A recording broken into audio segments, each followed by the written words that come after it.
Radio News. Maayong adlaw usamis, may adlaw Pilipinas. Welcome sa 907 FM News Break, ang inyong kasaligan nga kasayuran sa labing bagong balita sa syudad o sa tibok Pilipinas. Sa atong mga headlines karong adlaw, bagong mechanical rice mill sa probinsya hapit na mahuman. Misamis Occidental nagpadayon ang pagsaka sa ekonomiya. 2025 Asenso Clarin Job Fair gipahigayon dagmalampuson. O sa atong mga detalye, bagong mechanical rice mill sa probinsya hapit na mahuman. Libreng serbisyo ug dugang benepisyo alang sa mga mag-uuma sa humay. Hapit na mahuman ang bagong mechanical rice mill nga gitukod sa provincial government sa Misamis Occidental dito sa Dakbayan sa Oroquieta. Kini nga proyekto nga ubos sa Asenso Rice Farmers Full Assistance Program nagpakita sa padayong suporta ni Governor Henry Sibilia Waminal sa lokal nga agrikultura ug mga mag-uuma sa humay. Sa gihimong inspeksyon sa Provincial Agriculture's Office, ipakita ang mga hulagway sa rice mill nga nagpakita sa hapit na nga katumanan sa maong pasilidad. Kini magahatag og libreng serbisyo sa mga rice farmers sa probinsya nga magpasiugda og mas epesyente nga paggaling sa humay ug dugang suporta alang sa ilang produksyon ug kita. Ang pagtukod sa maong makinarya sa paggaling sa humay usa ka dako nga kabag-uhan alang sa probinsya sa Misamis Occidental nga nagpakita sa mas gipalig-on nga sektor sa agrikultura. Mas dali ug mas baratong proseso sa pagaling ang gilauman na makapadugang sa kita sa mga mag-uuma ug makahatag og dekalidad nga produkto sa merkado. Matod pa sa Provincial Agriculture's Office, ang maong modernong rice mill magpahimo sa bag-ong teknolohiya aron maminusan ang post-harvest losses nga mao'y usa sa nag-unang hagit sa mga mag-uuma sa probinsya.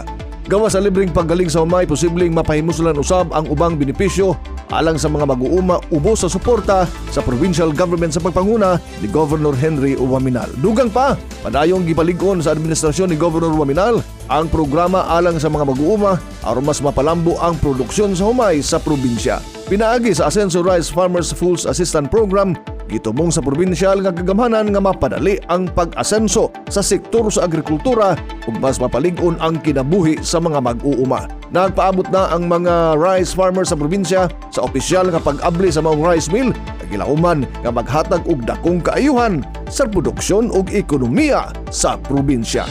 Misamis Occidental nagpadayon ang pagsaka sa ekonomiya. Misamis Occidental usa na sa mga nasod nga nag-unang probinsya sa tibuok Pilipinas na adunay per capita sa gross domestic product o GDP ka 199,106 sa kasamtangang tuig 2023. Mas taas kaysa national average nga 186,476 ug kini nga kalampusan resulta sa maayong pagpangulo ni Gobernador Henry Sibilia Waminal. Sumala sa Philippine Statistics Authority kon Misamis Occidental, ang probinsya niini usa sa unom ka probinsya gawas sa Metro Manila na nakalapas sa nasudnong GDP average. Naglakip kini sa listahan kausa mga kaubang probinsya ang probinsya sa Bataan, Laguna, Pampanga, Batangas ug Batanes.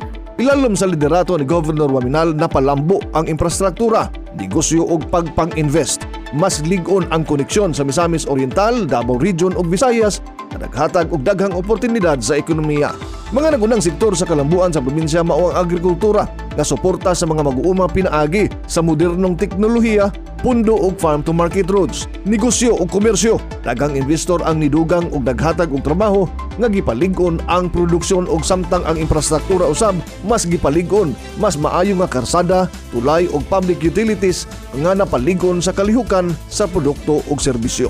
Bisan pa sa kalampusan, layo paghihapon ang Misamis Occidental sa Metro Manila nga adunay per capita kung GDP nga 460,969 sa tuig 2023. Apan padayon ang gobyerno sa Misamis Occidental sa pagpanguna ni Governor Henry Waminal sa pagpasiugda sa dugang investments ug kaayuhan sa katawan. Matod sa ekonomista, ang Misamis Occidental nagapakita nga ang tinuod nga kalambuan mahimo bisan gawas sa Metro Manila. Ang kalampusan sa probinsya sa Misamis Occidental bunga sa ligdo nga pagpangulo ug estratehikong pagplano. Nagapadayon ang Misamis Occidental sa dalan padulong sa balong-tarong kalambuan ug pag-asenso. 2025 Asenso Clarin Job Fair gipahigayon nagmalampuson. Malampuson gipahigayon ni atong Pebrero 14 ang Asenso Clarin Job Fair and One-Stop Shop Services nga gipangunahan sa Rua Waminal Administration pinaagi ni Mayor Jojo da Serroa ug Vice Mayor Ging Waminal de Los Santos sa lungsod sa Clarin. Pinaagi sa Peso Clarin daghang misamis nons, ilabi na ang mga Clarinhon nakadawat og dagkong oportunidad sa pinabuyan samtang daghang lokal ug nasudnong kumpanya ug pribadong negosyo ug ahensya sa gobyerno ang mipartisipar didto sa may Barangay Poblacion 2 Covered Court. Gisuportaan kini sa DOLE, TESDA ug DMW, diin si DOLE Provincial Director Eva Acosta mipasidaan sa kaayuhan nga dala sa maong kalihukan. Si Konsyal Erwin Hapay nagpasabot nga ang trabaho mauyawi sa tinuod nga pag-asenso. Samtang si TESDA Provincial Director Noralyn Razul ipasiugda sa panagiusa alang sa dugang programa sa katawhan. Usa ka espesyal nga lecture sa illegal recruitment ang gipahigayon ni Attorney Michael Thomas Araw sa Department of Migrant Workers sa Regional Office 10 aron mapanalipdan ang mga aplikante batok sa mga mapahimuslanong recruiter. Ang Asenso Clarin Job Fair nagpakita sa tinuod nga dedikasyon sa lokal nga pagagamhanan sa Clarin ug sa Team Asenso Misamis Occidental sa pagpasiugda sa trabaho, kauswagan ug balontarong kaugmaon alang sa tanang Misamis nun.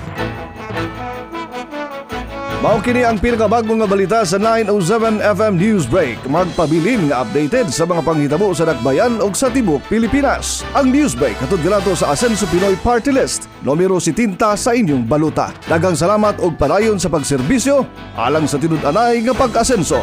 Para sa Misamis Agenda, Bal Cabrera for the news you can use.